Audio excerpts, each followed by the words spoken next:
Servus und hallo, heute gibt's wieder eine neue Folge Viva la Movilusion Podcast und anlässlich des Releases der zweiten Staffel von The Mandalorian auf Disney Plus haben wir uns hingesetzt und haben wir uns nochmal die erste Staffel durchballert, fast zumindest. Und da möchte ich halt gerne ein bisschen was dazu verzeihen. Mit dabei habe ich einen Corby und den lieben Mike. Servus. Und genau, hi.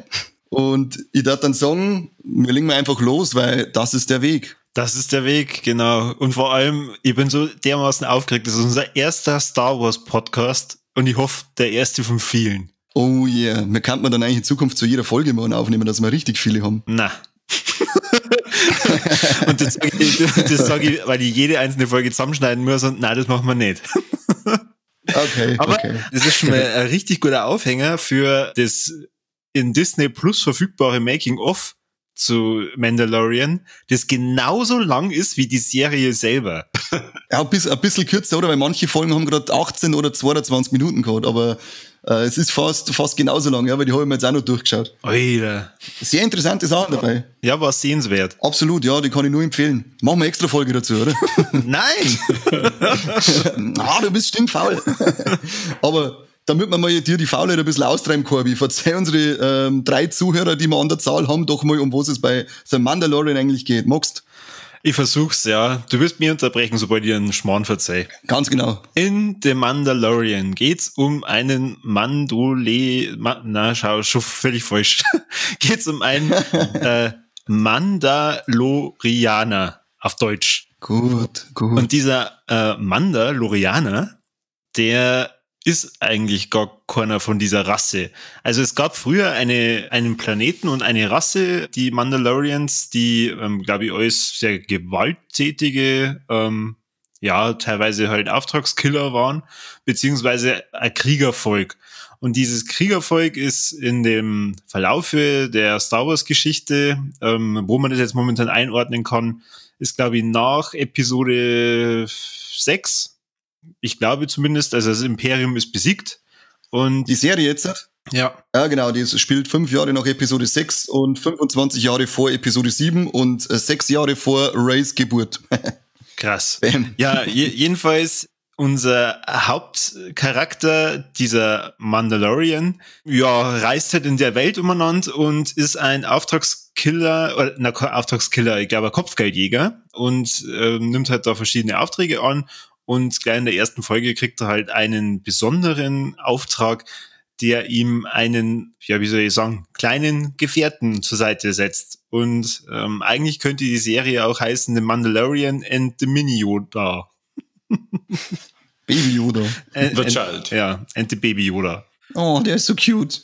Genau, und im Endeffekt, also eigentlich soll er als Kopfgeldjäger natürlich denjenigen, den er da jagt und dann auch findet, an den Auftraggeber übergeben. Das macht er dann auch. Allerdings, hat er halt dann doch irgendwie ein Herz für dieses Baby und holt ihn halt zurück und ist dadurch dann auf der Flucht.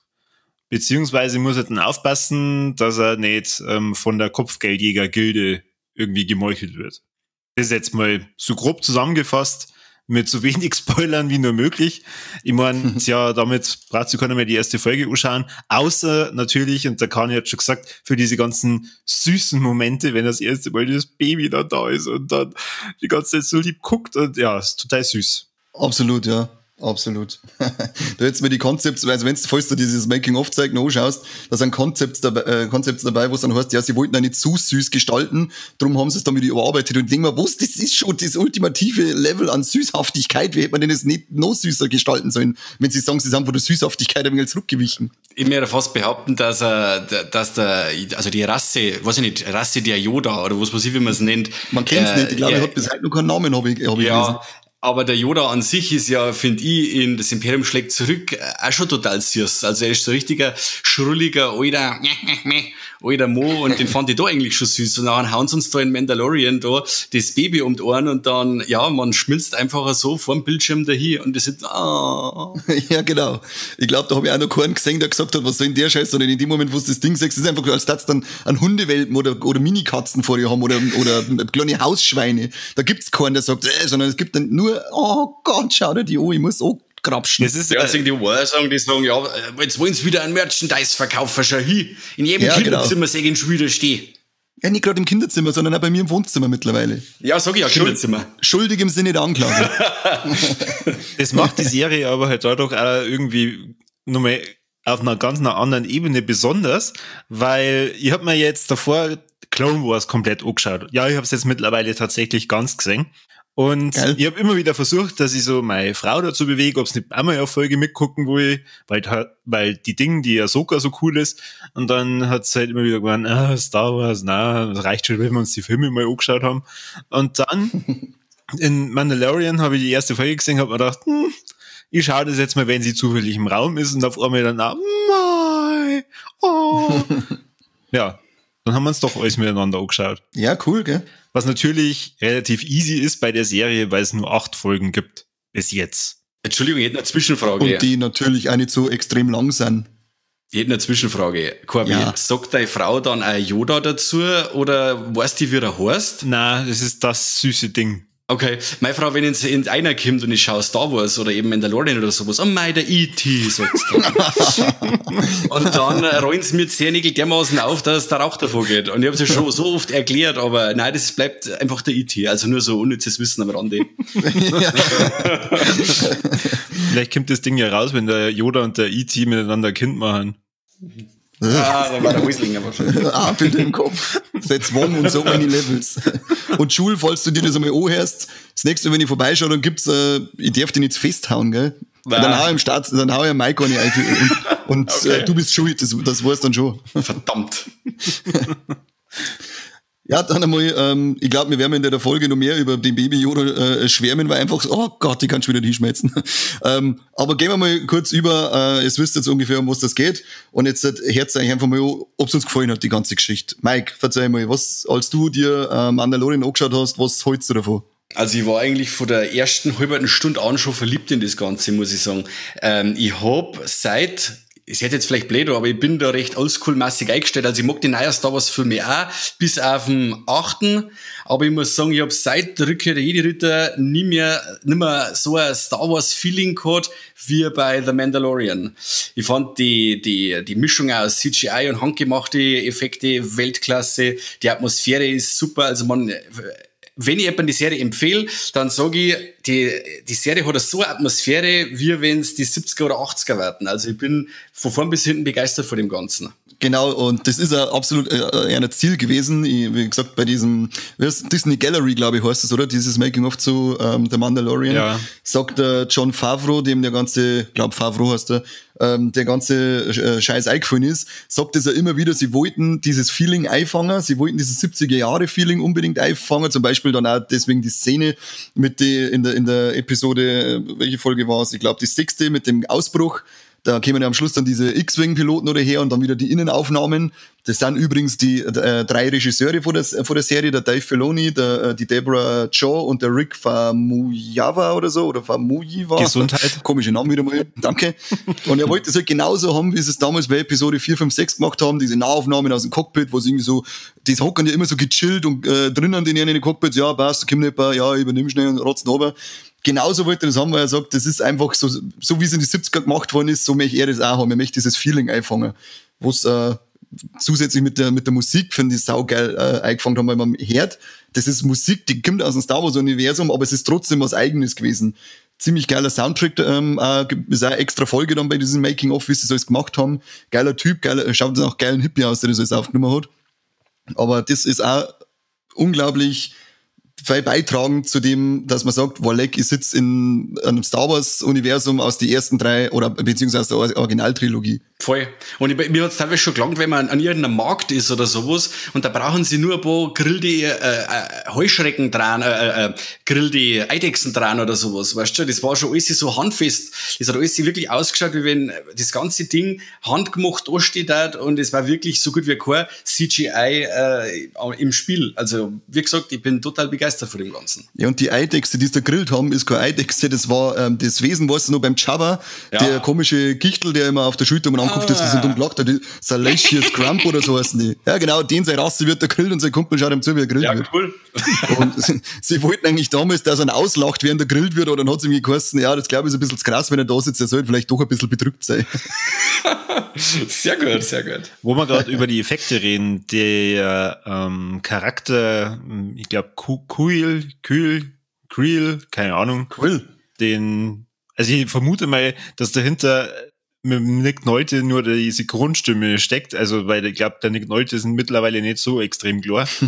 Ist dann aber Kostüme, oder? Richtig. Das ist eine Dame, die dahinter steckt. Ich weiß jetzt den Namen nicht von der, aber die ist halt ein bisschen kleiner als der Nick Nolte.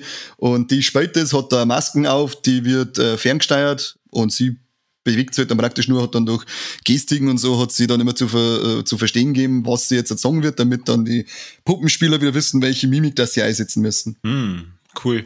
Also muss ich ja echt sagen, war einer meiner Lieblingscharaktere in der Serie. Ja, er war irgendwie so der Yoda aus dem Universum, so der Weise, der Dreh- und Angelpunkt war zu dem, wie sie sich verhalten sollen und was richtig und falsch ist, finde ich. Ja, auf jeden Fall halt ohne den Charakter war er wahrscheinlich schon verreckt. Gut möglich, ja. Ist übrigens die Rasse der Ugnaught und das ist einer von dem Fanservice, an dem sie sich bedient haben. Sie haben ganz viel Sachen aus den alten Star Wars Filmen rausgeholt und die Ugnaughts, die waren bei, ich glaube, Episode 5 und 6 waren die zum Singen, die haben in irgendeinem, ich glaube, in der Schrotthalle auf Bespin oder so haben die, glaube ich, mitgearbeitet. Auf alle Fälle haben die fürs Imperium arbeiten müssen und er sagt ja auch, er hat praktisch seine Lebensschuld da jetzt abgearbeitet und jetzt dient er keinem mehr, nachdem er im Imperium dienen hat müssen. Das ist eine Anspielung drauf, weil die eben damals auch so kleine Randenfiguren waren und sie haben sich viel aus dem Hintergrund, aus den alten Trilogien rausgeholt und haben die dann im Mittelpunkt eingestellt. Ja. Oder beziehungsweise weiter in den Vordergrund gerückt. Und die machen halt eben, wie der Mike, wie Sie schon gesagt habt, sie haben einen geilen Mix gemacht und da ist nämlich alles dabei. Da sind praktische Effekte dabei mit Puppen und Masken, da sind Stop-Motion-Sachen dabei und dann eben CGI dabei. Und der George Lucas hat aber gesagt, irgendwann wird man sich in die Filme in der Garage tragen können. Also in seinem Traum war immer so, dass er in seiner Garage die nächsten Star Wars-Episoden ausballert. Und mit der Serie haben sie jetzt eine Machart gemacht, da sind sie näher dran als je zuvor, dass man es wirklich auf Garagen, sage ich jetzt mal, komprimiert, weil das müsst ihr euch vorstellen, das ist eine Teller, eine riesige Plattform, auf die haben sie das Set aufgebaut. Rundum ist dann rund ein Bildschirm und auch in der Decke ein Bildschirm. Und in dem Bildschirm werden dann echte Fotografien sind da eingeblendet worden, die gehen da übers Deck drüber, die sie teilweise deckern mit dem Set, der aufgebaut ist. Und dann ist es wie bei einer beim VR-Spiel, je nachdem, wie sie die bewegt haben und die Kameras bewegt haben, ist ja das Beutel mitgegangen. Darum schaut das jetzt alles so aus, als war das an echte Sets gemacht und das CGI fällt nicht mehr so stark auf. Oh, geil. Also das ist eine ganz geil faszinierende Macher, die sie da geschaffen haben, die es auch noch wirken lassen, als war es wirklich fast immer von echten Sets draht und mit wenig Computereffekte gearbeitet worden. Du hast das gleich mit aufgeschrieben, falls wir unseren Film jetzt dann dran, oder? Ja, Logo. Ich habe schon angefragt wegen Mieten von den Räumen. Was wolltest du für einen Film dran? Affengeld Teil 3 oder was? Ja, Falle. Du in der Hauptrolle. Silberrücken Mike. Das ist anscheinend ist das wirklich so, also man sagt halt, wenn sie es jetzt filmen bei den Making-ofs, dann sagt halt natürlich, dass das ein Bildschirm ist, aber wenn man da drin steht, muss das so reell wirken, weil da ist dann irgendwann von den Disney-Chefs einmal reingekrumpelt und hat geschaut, was sie da eigentlich rein mit ihrem Geld. Und dann hat er geschaut und gesagt, hey, was macht's das da? Wir haben doch eigentlich gesagt, wir bauen das nicht alles echt, weil wir dafür gar nicht die Kohle ausgeben wollen. Und dann hat's gesagt, ja, warte mal, Bildschirm ausgeschalten. Ach so, da schon her, das sind ja gerade 3 Kisten, der Rest ist auf dem Bildschirm. Ja, früher haben sie da die Map-Paintings gehabt und das Zeug, gell? Und das ist jetzt die moderne, variable Variante von dem Ganzen. Sehr geil. So kannst du das sagen, ja, ziemlich geil. Also das ist echt die Machart. Das waren, ich glaube, 2 oder 3 Episoden bei den Making-of und das war für mich mitunter das Interessanteste, was sie gesagt haben, diese Machart, wie sie das hingekriegt haben. Nicht schlecht. Ja, das hat sich auf alle Fälle rentiert. Das wirkt sich sehr positiv auf das Ganze aus. Sehr geil. Sie. Jetzt haben wir aber schon wieder, ich wollte eigentlich nur an Corby hören, was der zu der Serie sagt. Du hast es ja jetzt erst zeitnah gesehen. Wie hat's denn dir denn eigentlich im Ganzen gefallen? Also ich war positiv überrascht. Ich habe es jetzt lang rausgezögert, weil mir irgendjemand mal erzählt hat, und ich glaube, das warst du, dass ich mir vorher unbedingt Clone Wars anschauen soll. Und Clone Wars sind leider, also ja doch, leider 7 Staffeln mit sehr, sehr vielen Episoden, was halt dann durchwachsen ist, was die ganzen Handlungsstränge betrifft, und das halt dann irgendwann, naja, da habe ich dann eine Pause davor gebraucht, und deswegen ist der Mandalorian erst zu spät gekommen. Aber ich muss sagen, ich habe bei jeder Folge sehr viel Spaß gehabt. Ich bin nicht nur von der Handlung begeistert, sondern auch von den ganzen Schauspielern, die da dabei sind.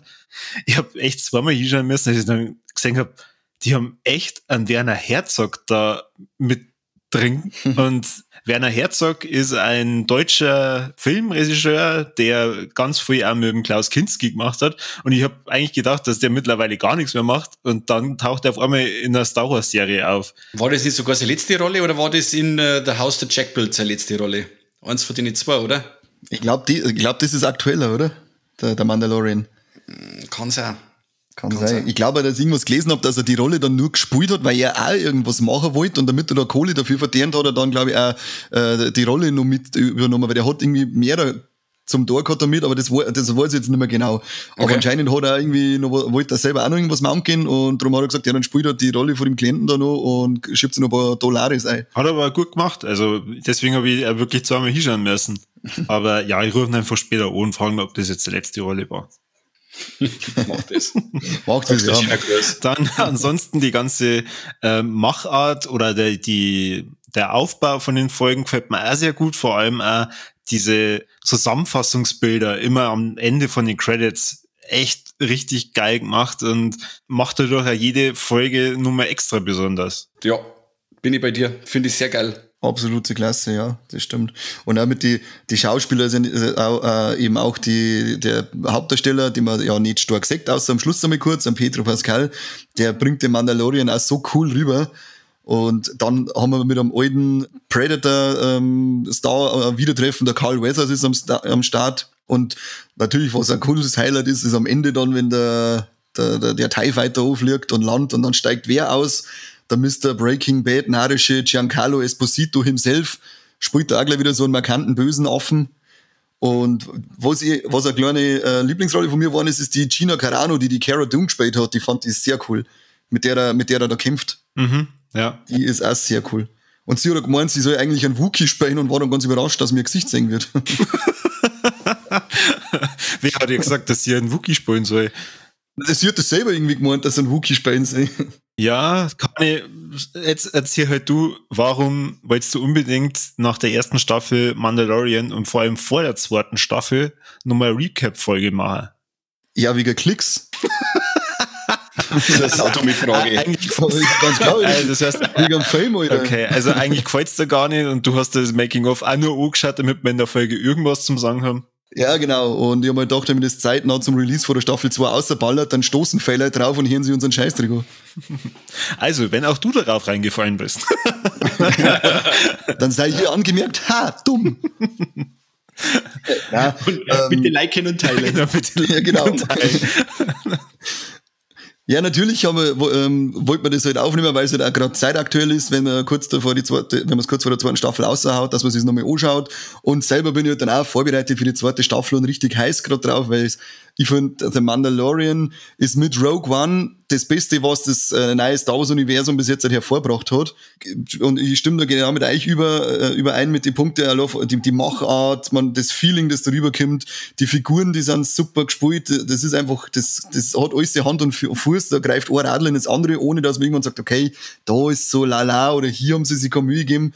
Man merkt halt da einfach, wie viel Liebe und Herzblut und was da auch für Fans dahinter gestanden sind, dass die das gemacht haben. Ja. Und dann habe ich mir gedacht, das ist doch eigentlich etwas, über das wir uns einmal unterhalten können.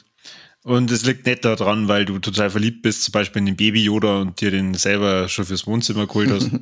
Ja, unter anderem. Ich möchte jeden Tag einen Baby Yoda singen. Ich möchte ihn daheim haben. Damit wir vielleicht ein bisschen inhaltlich über die Serie reden. Der Baby Yoda, ich habe es ja vorhin erklärt, ist ja eigentlich ein Auftrag, und es macht ja so den Anschein, als da sie wirklich von dem dann verabschieden. Habt ihr eigentlich dann auch gedacht, oh Mann, schade, und eigentlich war es schon cool, wenn ihr den irgendwie dabei hättet. Andererseits, du hast die Serie The Mandalorian und nicht The Mandalorian and Baby. Ja, wir sagen auch, dass das letzte Mal war, dass man gesehen hat. Das glaube ich nämlich noch nicht, weil man meint ja im Laufe der Serie auch schon mal, dass sie sich jetzt da trennen, aber ich glaube, dass wir den nicht das letzte Mal gesehen haben. Na, also glaube ich auch nicht. Vor allem, nachdem sie jetzt bestimmt nach der ersten Staffel gemerkt haben, dass das halt eigentlich so einer der Hauptfaktoren ist, der halt dort zirkt. Ich meine, der Mandalorian an und für sich selber und auch diese Geschichte dahinter ist auch sehr interessant. Auch das mit seiner Rüstung ist ganz cool. Aber ich glaube, der Hauptfaktor wird wirklich dieser Baby-Yoda sein und dass man halt das Geheimnis um den drumherum noch weiter ausbaut. Und das wiederum, das möchte ich jetzt gleich aufgreifen, das finde ich ziemlich cool, dass man da von den Mandalorianer eben den Ehrenkodex ein wenig mitkriegt und denen eine Verhaltensweisen und so. Es erinnert mich alles ein bisschen an den Ehrenkodex auch von den Predator oder sowas in der Richtung. Also fand ich sehr cool, dass das alles auch ein wenig beleuchtet wird und bin auch gespannt, was dann in die weiteren Staffeln noch alles an Infos über die, in Anführungszeichen, Rasse auf uns zukommt und dass sein Anzug da immer wieder so Upgrades kriegt. Das finde ich auch ziemlich cool, dass der nicht von Haus aus sauber dasteht mit einem supergeilen Anzug, sondern dass sie das nach und nach erst immer wieder aufbaut und dass er Upgrades kriegt und so, finde ich auch ziemlich cool. Dass der Held, die Figur an sich, noch weiter ausgebaut werden kann. Ja, und er braucht unbedingt immer wieder einen stärkeren Anzug, weil es der Sechs, dass ihn einer durft fotzen kriegt, der Idiot. Voll. Das finde ich auch geil, weißt du, er ist zwar der Held von dem Ganzen, aber er ist wie der Bruce Campbell, er kriegt immer wieder aufs Maul und rappelt sie immer wieder auf. Ja. Und ja, ein cooler Hund. Und ohne die Rüstung, der hätte er in der Serie schon 16 Mal zeitliche gesegnet. Und auch sehr geil, dass er wirklich, sie ziehen es durch wie bei Dread eben auch, dass er den Helm auch die ganze Zeit aufhat. Also das ist auch ziemlich cool, dass da nicht mit der Tradition oder die Bräuche von den Brechern oder dass er das auch sehr ernst nimmt oder die ganze Zeit seinen Helm aufhat. Finde ich auch sehr cool. Der hat ihn ja sogar auflassen, sie haben ja für die finale Episode haben sie einen Haufen Stormtrooper braucht und die haben sie nicht zusammengebracht, weil sie haben, glaube ich, 30 Kleid gehabt mit Stormtrooper-Kostüme und der Regisseur Dave Filoni, der da eben dabei war, der hat übrigens auch schon bei Star Wars Rebels und Clone Wars mitgearbeitet. Der ist Mitglied bei der 501., wenn du die kennst, diese riesige Stormtrooper-Vereinigung, die es da gibt. Kennst du die? Ja. Ja, genau. Und der ist bei denen dabei und dann hat er gesagt, warte mal, Mann, da rufe ich mal dumm. Und dann hat er bei den angerufen und gesagt, hey, habt ihr Lust, dass ihr kommt? Dann haben sie nur mit 50 Leute dazugekriegt und die haben gar nicht gewusst, dass sie jetzt da bei der Serie auftreten. Das ist natürlich auch voll geil. Du bist da, sie leben dieses Stormtrooper-Dasein eigentlich voll und dann heißt, ja, schaut's mal vorbei, wir brauchen eigentlich schnell. Sie haben gemeint, okay, ist wieder irgend so ein Auftritt für irgendeine Ankündigung oder irgendein Event, für das sonst immer mitmachen und dabei dürfen sie jetzt in einem Star Wars-Universum Teil mitspielen. Und da gibt's dann Beutel, natürlich haben sie sich alle miteinander fotografieren lassen und selbst da hat der Pedro Pascal sein Helm nicht abgenommen, als die Fotos für nach die Shoots und so weiter gemacht worden sind, weil das ist der Weg eben. Ja, geil. Aber war er wirklich ununterbrochen in der Rüstung mit drin oder im Endeffekt, du kannst ihn ja jetzt eigentlich nur noch für die Sprechrollen hernehmen oder nicht einmal das, sondern nur noch für Synchron. Ja, also es gibt nur 2, die Stuntmänner haben halt die Rüstung auch gehabt. Ich glaube sogar bei Episode 4 ist er nicht einmal dabei, sondern da sind nur seine Stuntmänner drinnen. Hat keinen Bock gehabt. Oder sie haben so viel gekämpft, dass er gesagt hat, da bleibt so gleich ist drinnen, ich hab keine Lust nicht.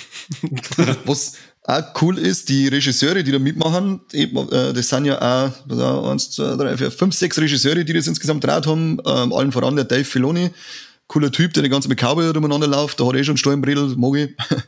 Die Deborah Chow und der Rick Famuyiwa und der hat für mich die geilste Episode draht. Das war die Episode 6, die in so einem Heist-Movie-Stil draht worden ist, mit dem Überfall, wo sie in einer Twi'lek befreien müssen. Dann hat auch die Bryce Dallas Howard, die kennt man aus Jurassic World, die Dame, die mit High Heels vor Dinosaurier da vorläuft.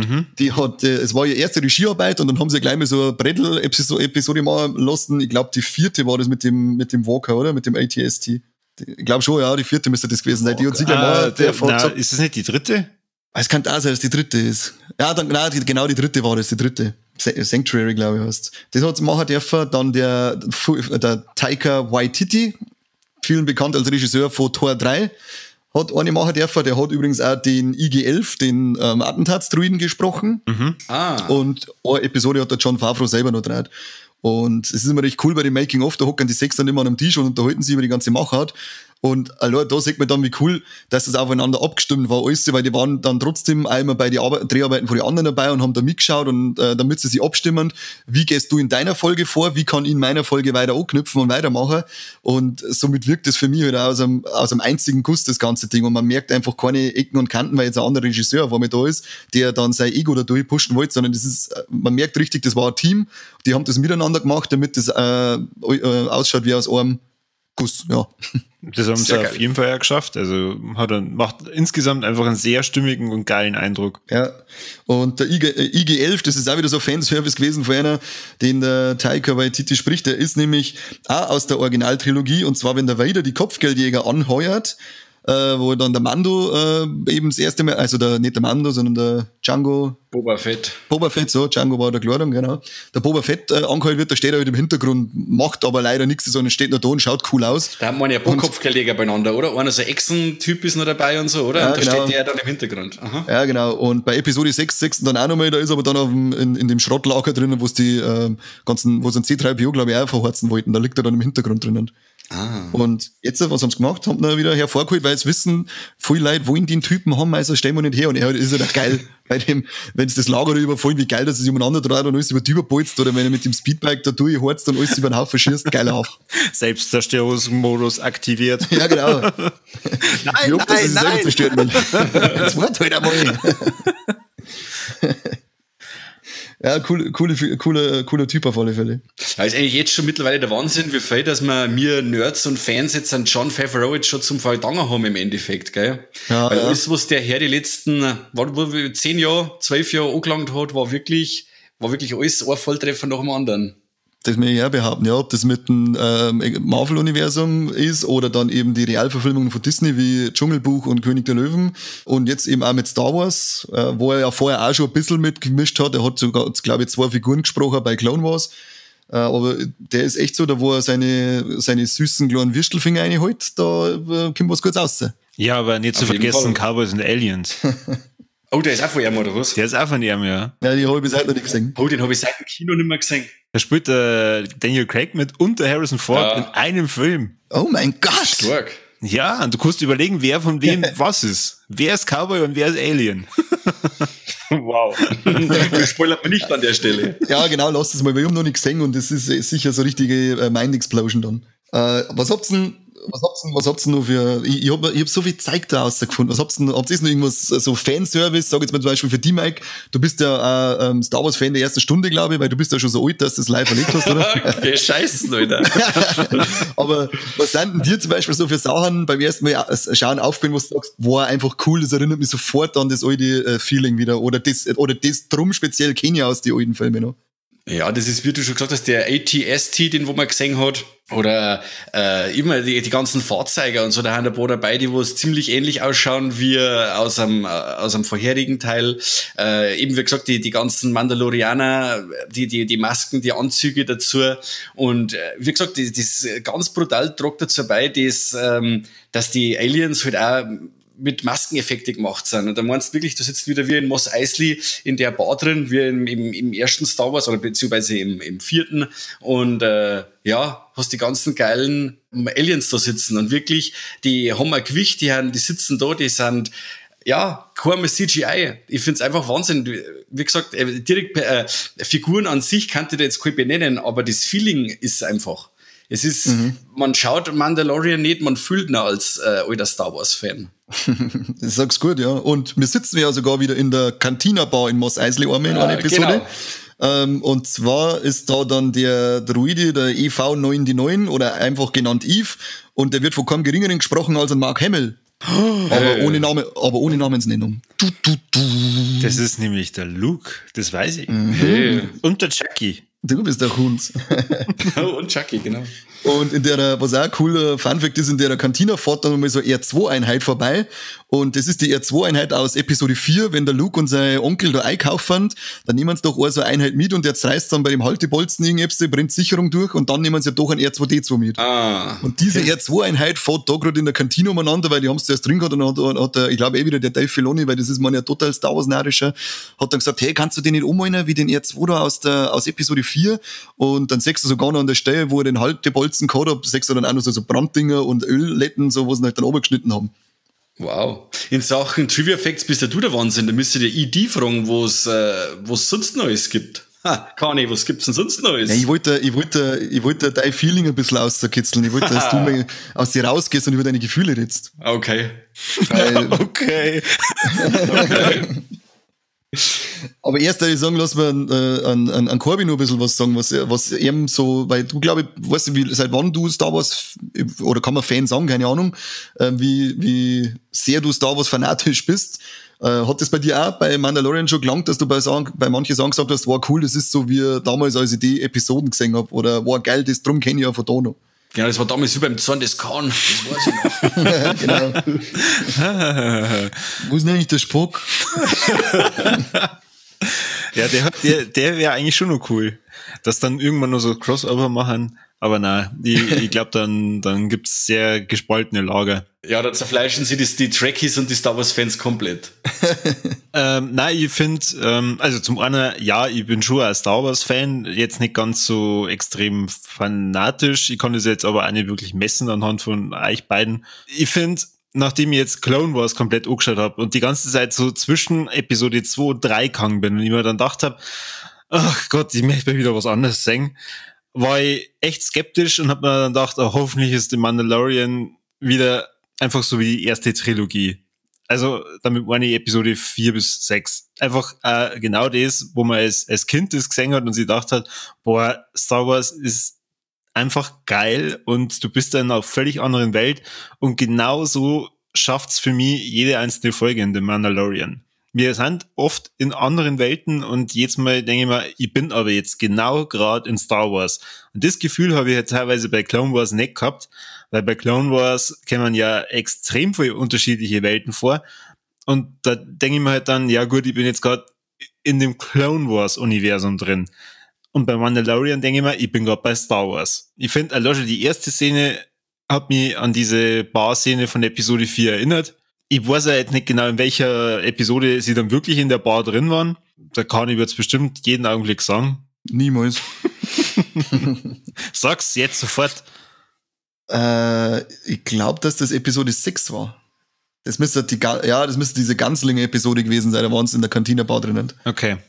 Jedenfalls, da habe ich mich auch gleich hineinversetzt gefühlt und ja, wie schon gesagt, eine richtig geile Serie und für mich ist es Star Wars. Und da bin ich jetzt zum ersten Mal, hoffentlich hört Disney nicht zu, da bin ich jetzt zum ersten Mal froh, dass Disney da Aktien mit drin hat. Die hören sie alles so auf uns normal. Die haben uns schon lange auf dem Schirm. Wobei ich ja sagen muss, ich bin ja sehr dankbar, dass sie die letzte Staffel von Clone Wars gemacht haben, weil die ist für mich auch so ziemlich die beste Staffel von der ganzen Serie. Ja, die ist richtig stark gewesen. Ich hätte die ganze Zeit Clone Wars, also ich bin ja da komplett jungfräulich bei dem Thema. Muss ich das gesehen haben, um noch mehr Spaß am Mandalorian zu haben? Oh ja. Oder ist das einfach nur ein nettes Beiwerk? Oh nein. Also es gibt mindestens, jetzt kann ich endlich mal wieder mit Wissen glänzen, es gibt mindestens bei der letzten Episode eine Stelle, wo sich jeder denkt, der Clone Wars gesehen hat, boah, leck, geil, das haben sie einbaut. Und in der zweiten Staffel kommt mein neuer, absoluter Lieblingscharakter von Star Wars vor, und zwar die Ahsoka Tano, der Padawan von Anakin Skywalker. Oh ja, genau. Das sind eigentlich so, also du musst es nicht zwingend gesehen haben für Mandalorian, aber eben, wie der Corby jetzt richtig gesagt hat, bei der letzten Folge, bei dieser einen Szene, denkst du, wow, geil, Leute, haben sie es drum echt noch eingebaut. Dann hörst für Staffel 2 kommt Ahsoka Tano vor, dann denkst du noch mehr, wow, geil, Leute, jetzt kommt die auch noch dazu.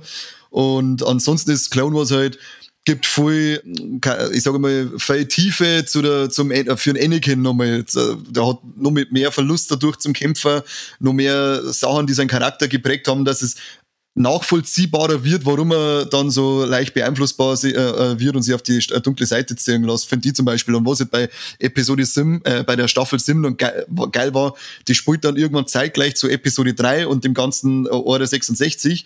Und das macht es dann für mich noch traumatischer, was da passiert ist. Also ich kann die Clone Wars Serie auch nur empfehlen. Aber es ist schon Mordsarbeit, weil das sind 5 Staffeln, über 20 Episoden. Ich glaube, die 6. und die 7. siebte haben nicht mehr so viel gehabt, oder? Die sechste hat die irgendwie 13 gehabt und die siebte dann 10, kann das sein? Irgendwie so? Ja, genau. Da ist dann Gott sei Dank irgendwann mal weniger geworden.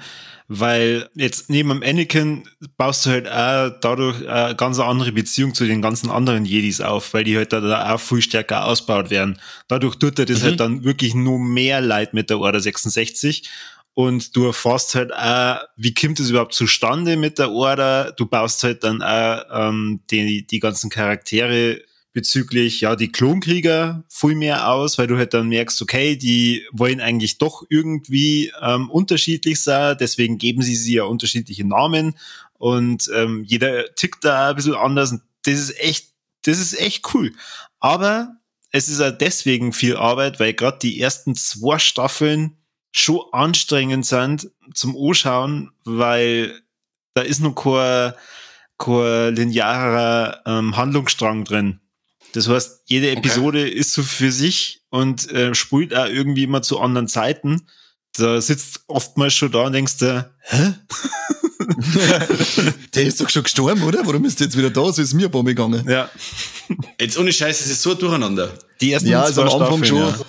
Ja, genau. Da am Anfang ist das sehr sprunghaft. Da hast du, was weiß ich sage mit 2, 3 Folgen und vielleicht ein Stück eine Story, dann eine andere.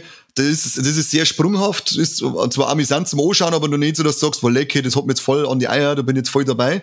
Okay. Aber dann ab dem 3., glaube ich, ab der 3. Staffel fangen sie an, dass sie sagen, hey, pass auf, jetzt machen wir eine Kontinuität rein und einen roten Faden. Und ab der 3. war ich dann voll gefesselt. Also das ist, hat richtig starke Passagen dabei. Zwar auch schwache, aber im Großen und Ganzen ist es eine sehr coole Serie, die Spaß macht und dann eben auch oft den Bogen schluckt auf andere Sachen, weil du hast ja zum Beispiel damals beim Han Solo angereizt bei dem Film am Schluss, wer da wieder auftaucht. Was ist das für Scheiß? Umeinander geschissen. Clown Wars, wenn du sagst, dann wird es erklärt, warum der wieder dabei ist. Und dann, wenn du es vorher gesehen hast, dann sagst du, wow, geil, Leute, jetzt gibt's sogar noch den Bogen von Clone Wars auf Solo und so weiter. Das hat seine Fühler in alle Richtungen. Es ist mittlerweile einfach ein riesiges Universum, so wie es manche Comics machen, wie es DC macht, wie es Marvel macht, wie man es halt überall kennt. Das ist mittlerweile nicht nur die Filme. Das klang zwar, wenn du es sagst, du kommst trotzdem mit, aber die Serien und das Drumherum machen halt mittlerweile so viel kleine Aha-Effekte noch dazu aus, dass einfach alles schauen musst. Alles. Okay. Und also jetzt muss ich mir da noch zeigen, bis mein Bursche soweit ist und dann haben wir das mit ihm rein. Ja, genau, da muss man aber auch dazu sagen, bei Clone Wars bin ich schon oft da gesessen und habe gedacht, das soll ja Kinderserie sein. Echt jetzt? Also der ein oder andere Ding waren schon dabei, was du sagst, Jesus. Aber sie ist ja teilweise ab 12. Mhm. Ah, okay. Also bloß weil es animiert ist, heißt das nicht, dass das astreine Kinderserie ist. Nein, da gibt schon mal ab und zu Körperteile, die davor fliegen, Leute, die in Türen zusammengehäckselt werden und offensichtlich Laserschwerter durch den Körper durchgehauen werden. Also dein Bub muss da schon ein paar Jahre auf den Buckel kriegen. Okay. Ich meine, jetzt mit 6 kann man das schon mal angreifen, aber... Nein, so bockst du mal mit dem der Untergang anschauen kannst, dann kannst du danach was mit dem anschauen. Aber wir bis wohin. Ja, gib ihm ein paar stramme Winter deinem Buben, dass er mit der härtere Sachen erlebt hat und dann kannst du es mit ihm anschauen. Okay. Passt. Aber zurück von Clone Wars zu Mandalorian, da ich sagen, da sind wir ein bisschen wieder mal vom Thema abgewichen, aber ich sehe es, wenn man über Star Wars redet, da gibt's eigentlich keinen roten Faden, so wie es die ersten 2 Staffeln Clone Wars gehabt haben. Man kommt vom Hundertste ins Tausende, weil es einfach so geil ist und so viel zum Ring geht drüber. Und ja, wie gesagt, ich hab mir nur das Ding angeschaut, habe ich schon 1000-mal gesagt, glaube ich, dass ich mir das Making-of angeschaut habe und es sind eben nur so viele geile kleine Details dabei. Das habe ich zum Beispiel gar nicht gewusst. Es gibt da einen riesen Fan, Trara, um eine Eismaschine. Weißt du, ob das schon mal gehört? Nein. In Episode 6, wenn Bespin hat die Wolkenstock geheißen. Wenn da gerade voll Kasala ist und alle dran am Rall und müssen abhauen, dann läuft auf einmal durchs Beutel einer mit so einem orangen Overall und der hat so ein Gerät in der Hand. Und das ist eine Eismaschine, die es früher gegeben hat. Oben so mit so einem Motor, die sich dann da dreht. Und um diesen Scheißtrick ist in einer Kult entstanden, dass Typen auf Cons und so weiter kämen mit immer ein Cosplay von dem Typ mit orangen Overall und haben sich eine Eismaschine dabei. Und irgendwann gibt's da dann so einen Run, wo dann alle mit den Eismaschinen irgendeinen Weg ablaufen, extra auf der kommen. Und dieses Scheißdetail, das war den Typen auch wieder so wichtig, dass das Detail mit einbauen. Das ist dann der Behälter, in dem der Mando seine Belohnung kriegt, wenn er seine Lieferung abgibt. Dieser Kasten ist diese Eismaschine. Die hat's gebraucht. Keine Ahnung, da sagst du mir, was manche Leute durchdrehen, wegen einem scheiß Affen, der mit einem orangen Overall und einer Eismaschinenbeitel vorbeiläuft, drehen sie alle durch und rennen so auf Kons umeinander. So, ich hoffe jetzt, dass jeder Hörer, der das gerade erfahren hat, sie denkt, Gott sei Dank höre ich Viva la Movilusion, weil jetzt kann ich schlau sterben. Oh ja, dafür sind wir da, wir dienen, um euch schlauer zu machen.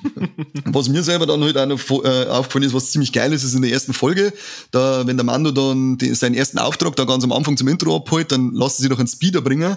Und wenn man da, ich weiß nicht, ob es eigentlich das noch im Kopf habt, so Episode 4, wenn der Luke mit dem Speeder das erste Mal aussieht, die Aufnahme, die in Episode 1 von der Serie, wenn der Mando mit dem Speeder fährt, die schaut fast genauso aus von der Machart wie von Episode 4 damals, wenn der Luke fährt. Das ist, finde ich, auch eine sehr geile kleine Hommage. Fast als hätten sie einfach nur die Insassen aus dem Speeder austauscht. Das fand ich auch ziemlich cool, wie sie das gemacht haben. Da muss ich sagen, da habe ich nicht ganz verstanden, was er gegen den Speeder gehabt hat, wo der Roboter drin war oder R2-Einheit. Ja, weil er keine Druiden mag, weil die doch sein Dorf überfallen und verrammt haben, wo er dann gerettet worden ist. Ja, aber da kann ich R2-Einheiten. Ja, er hat halt einfach dadurch eine Abneigung gegen alle Druiden und traut ihnen nicht. Okay. Wobei es eigentlich lustig war, wenn es lauter R2-Einheiten warten.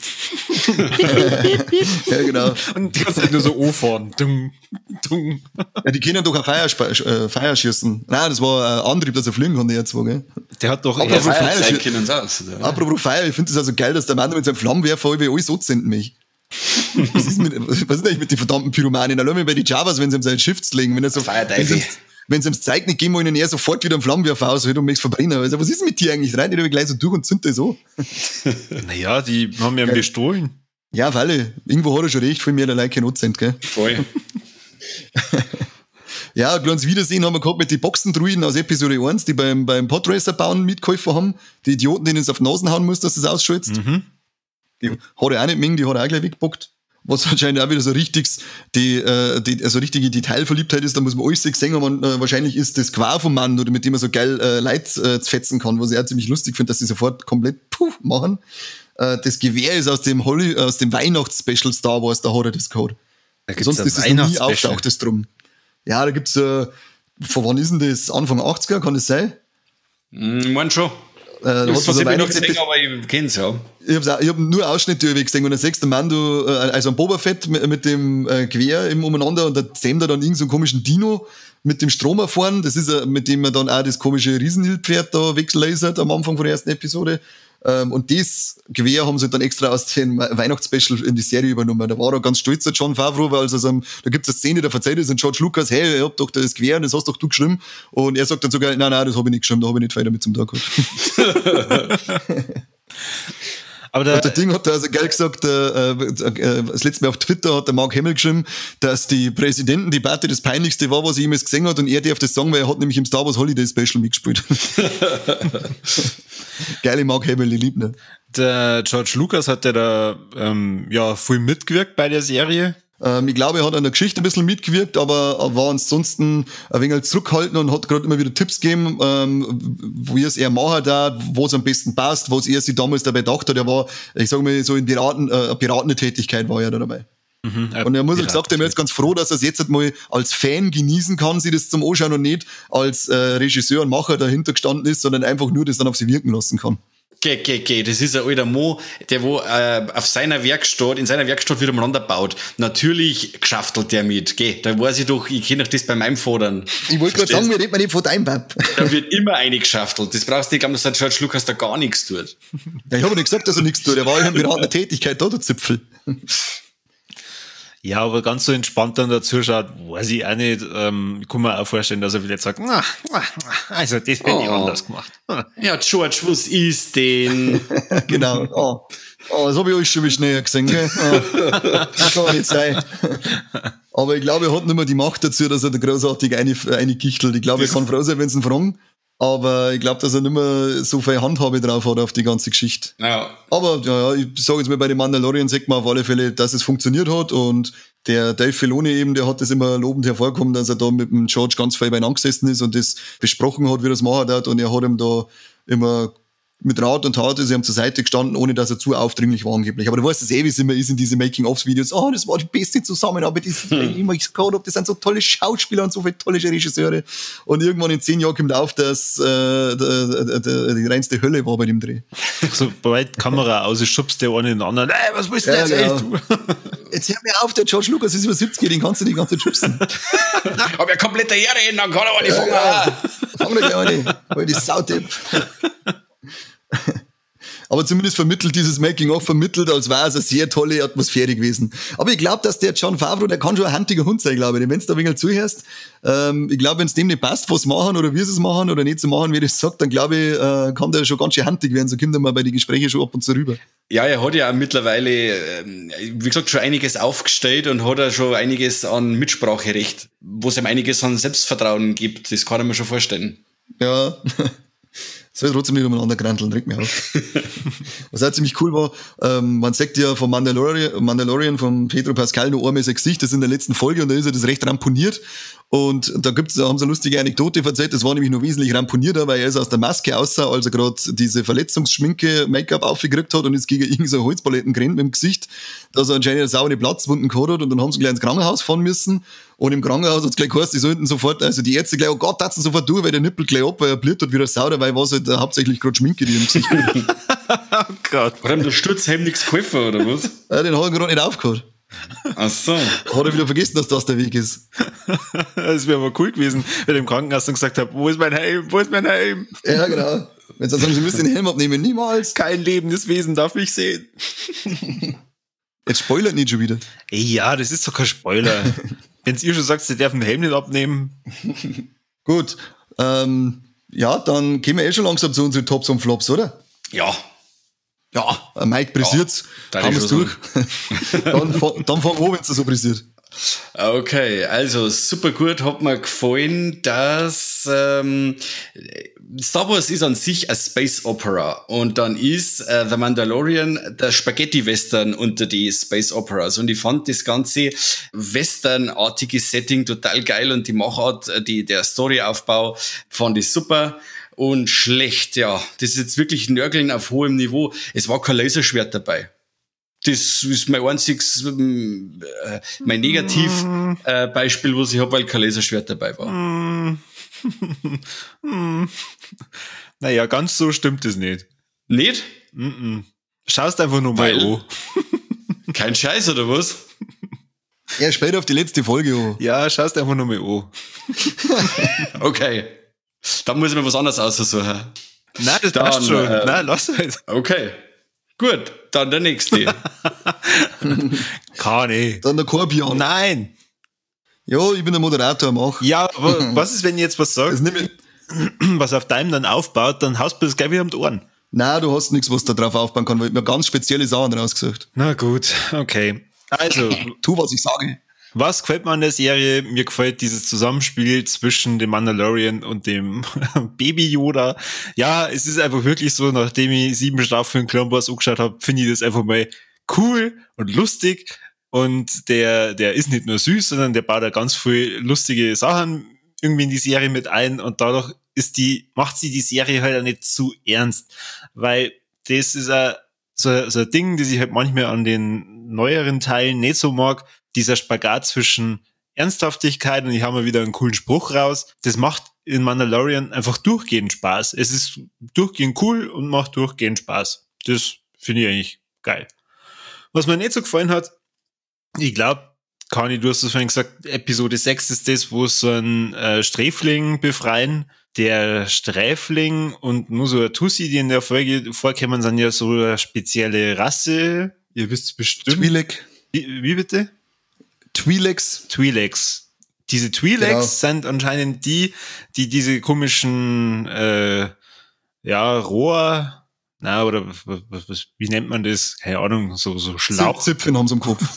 Zipfen. Ja, so riesige Zipfen. So Schlauchhaare. Die haben so komische Schlauchhaare und irgendwie beide Charaktere haben jetzt in der Episode einfach komisch ausgeschaut. Also da hast du einfach gemerkt, ja, die sind irgendwie schlecht geschminkt oder so. keine Ahnung, also so ist es mir vorgekommen und ich habe das echt schade gefunden. Vor allem dann am Ende kämen halt immer diese coolen gezeichneten Bilder und da haben die echt geil ausgeschaut. Und ja, das fand ich schade. Also das ist so die einzige Episode, wo mir das mal richtig gestört hat und wo ich ja hoffe, dass wenn sie jetzt da weitermachen, dass sie das auch besser machen. Und ich habe ein bisschen Angst davor, wenn Ahsoka Tano auftaucht, dass die dann eh nicht kacke ausschaut. Da stecke ich sehr viel Hoffnung in die zweite Staffel. Es ist sogar fast bei meinem Bereich dabei, wo ich mir so gerade angreifen darf. Schau, ich hab's da gesagt. Aber nur fast. Bei mir geht's in eine andere Richtung. Aber ich fange auch mit dem, was cool ist. Und was ich voll feiert, ist die Suppenschlürfszene in der Episode, wenn der Mando gegen die Cara Dune kämpft und sie dann so übereinander sie rollen und dann die Knarren ins Gesicht drücken und dann hörst gerade so und dann steht dahinter der kleine Baby-Yoda und saugt so geil aus seiner Schüssel aus und gafft's, da hätte ich mal bei den Hosen geschissen. Das ist so geil gemacht. Und zusätzlich muss ich auch noch abfeiern, die Episode, die du gerade genannt hast, die Sechser, das finde ich ist für mich die geilste, weil diese ganze Heist-Ding ist super cool umgesetzt, ein richtig cooles Gangster-Raubüberfall-Szenario in einem Star Wars-Universum. Hat mir richtig geil gefallen. Aber auch in Episode 6 ist dann mein Flop mit dabei. Und zwar geht's um die Twi'lek-Tante. Ich weiß jetzt nicht mehr, wie es heißt, aber die ist ja so behindert gewesen. Ich hasse eine Figuren, die dann, wenn es schon ums Eckerl kommt und dann ihr ein kleines Messer hinholt und so komisch umeinander faucht und grinst und lacht, aber ich denke, halt doch dein Scheißmaul. Also sehe ich eine Figuren, die kotzen mich an, die sind so behindert, over the top, einfach so ein dämliches Overacting, sowas hasse ich. Die ist mir voll auf den Sack gegangen. Ja, vielleicht war es halt das, was mich so ein bisschen gestört hat. Vielleicht war das Overacting, ja. Das hat mich voll genervt. Die kommt um Kurven und dann kommt sofort das komische Gelaber und dann das ganz schnell Hydran und Messer am Hals halten und ich bin so cool und ich habe mir gerade gedacht, halt doch einfach dein Maul. Bitte, warum müsst ihr jetzt eine Szene dumme ganz einbauen? Ich meine, die Episode ist meine Lieblingsepisode, aber da müsst ihr mir noch einen Hund reinhauen, das ist Krattler. Aber es ist ja Gott sei Dank nicht so, dass es dadurch unschaubar wird. Nein, und das sage ich, obwohl ich die Twi'leks auch eigentlich voll scharf finde. Die müsst ihr mal googeln, da gibt's so coole Sith und Jedi Twi'lek-Tanten, Cosplays. Ja, mehr sage ich gar nicht dazu, weil sonst bin ich unzüchtig. Aber gerade ein Tipp, googelt mal Twi'lek Sith Cosplay. Dann gehen wir weiter zu unserem Triple Threat. Mike, gibt's Titten? Nein. Corby, sterben Tiere? Ja. Und haben wir entblößte Trompeten? Wer ist erster von euch zwei? Nein. Corby schläft wieder. Ich hab nicht gewusst, dass es ein Wettrennen war. Aber keine Angst, ich kann mein Nein vor das Nein von mir schneiden. Ja, stimmt, du schneidest ja, du kannst es ja machen, wie es passt. Du sagst es dann sogar noch, bevor ich gefragt habe, oder? Ja, vielleicht. Ja, lass dich überraschen. Alles klar, deine Sachen. Dann machen wir Schluss, oder? Ja, mir würde auch noch interessieren, auf was freut ihr eigentlich denn am meisten in Staffel 2? Das möchtest du nur wissen von uns. Ja. Oder auf ein Laserschwertkampf. Oder habt ihr vielleicht irgendeine Befürchtung? Weil ich habe eine Befürchtung, was passieren könnte. Also ich freue mich riesig drauf, dass wir das Ahsoka Tano kriegen. Weil die auch, wie bei dir, mittlerweile zu einem von meinen absoluten Lieblingscharaktere aus dem mir bekannten Star Wars-Universum angehört. Und ja, natürlich freue ich mich auf jede Sekunde, in der ich die Glubschaugen vom Baby Yoda sehe. Aber Befürchtung habe ich jetzt noch keine bei dem Ganzen. Na, auf Anhieb jetzt nicht. Mike, und bei dir? Ich hoffe, dass das Setting alles so klar und intim bleibt, wie es jetzt die erste Staffel war. Weil das Ganze in größer aufzickert oder was, weiß ich nicht, hat man natürlich jetzt in den anderen Star Wars Filme auch schon gesehen und alles, aber so die intimer kleinen Handlungen und Story-Episoden und Ding, das hat mir recht gut gefallen. Ich hoffe, dass das so klar bleibt, wie es jetzt ist. Ein Setting, nicht der Baby Yoda. Ja. Ja, bitte schon. Und vielleicht noch mehr davon. 2. Oh, lecker. Ja, also eigentlich, ich hab's vorhin schon gesagt, genauso wie bei dir, Kani, Ahsoka. Und meine Befürchtung ist... Ich hätte gemeint, dass du noch mehr Plurks mixst. Nein. Meine Befürchtung ist, dass sich diese Story rund um den Baby Yoda zu was richtig komischen, ewig dahergehalten entwickelt. So nach dem Motto, dass am Ende sich herausstellt, es ist wirklich Yoda in klein. Das da die richtig scheiße finden. Aber das geht ja nicht, weil die Serie spielt ja nach Episode 6. Da Ja, gibt's ja, Yoda aber mehr. deswegen meine ich ja, vielleicht so an den Haaren herbeizogen, Also so nach dem Motto. Reinkarnation praktisch dann vorher mal. Genauso wie bei Dragon Ball mit dem Piccolo.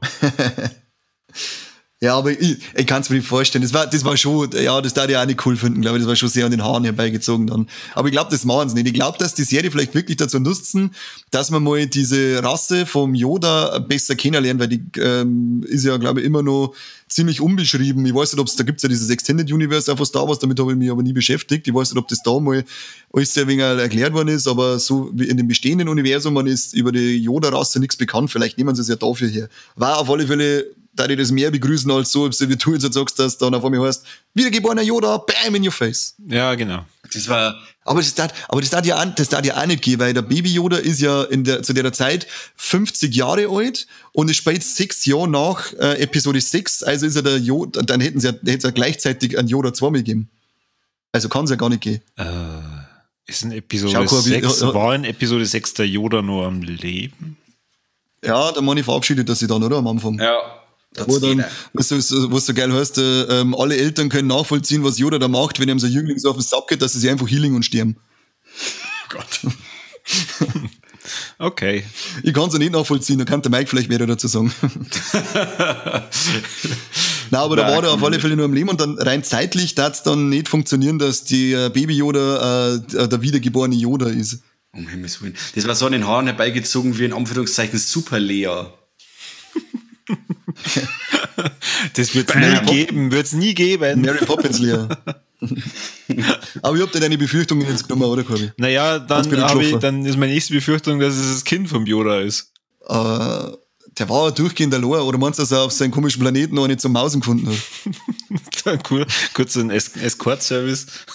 Ja, er war im Exil eine Zeit lang unterwegs. Vielleicht hat er sich gedacht, jetzt lass ich noch mal richtig Zau raus und dann fahre ich meine komische Holzhütten da im Wald. Genau. Ja, dass keiner Tantiemen schicken kann, Ding schicken genau. kann, oder? Vaterschaftsklagen. Das war's wahrscheinlich. So geheißen, Jude, ich bin schwanger und er hat dann gesagt, ich muss weg. Fuck off. Ja, genau. Es ist gar nicht darum gegangen, dass er da verloren hat gegen einen Imperator, sondern er hat einfach keinen Bock gehabt, dass er was zahlt. Oh, die Macht ruft. Ich muss weg. Ja, genau. Oh shit. Ja, okay, dann sind wir aber jetzt durch, oder? Ja. Leute wollen in der Ruhe. Die Folge, glaube ich, ist jetzt die längste, die wir bis dato gemacht haben. Ja, ich glaube auch. Ja, die schneide ich einfach schon so, dass die kürzeste ist. Ja, genau. Alles klar, wir sagen auf alle Fälle wieder danke fürs Zuhören. Ich hoffe, ihr seid genauso angefixt auf die Staffel 2, wie wir es mir jetzt sind. Und ansonsten, wie immer, was müssen Sie machen? Sagt es einer, los. Liken, teilen, Logo tätowieren. Bitte. Auf YouTube natürlich auch unseren wunderbaren Kanal abonnieren, da die Glocke drücken und ja, am besten tätowiert euch wirklich nur das Logo irgendwo hin, da wo es jeder sieht, ins Gesicht oder so. Ja, genau, mit dem Laserschwert schneidet es euch am besten irgendwo rein. So ganz fett. Und vielleicht eine kleine iTunes-Rezession war auch nicht schlecht. Immer Das her darf uns auch damit. nicht helfen. Genau, wir wollen das haben. Macht es. Wir haben gesprochen. Das ist der Weg. Das ist der Weg. Oh Mann. Das ist der Weg, genau. Das ist der Weg. Macht es gut. Bis zum nächsten Mal. Servus, für euch. Ciao.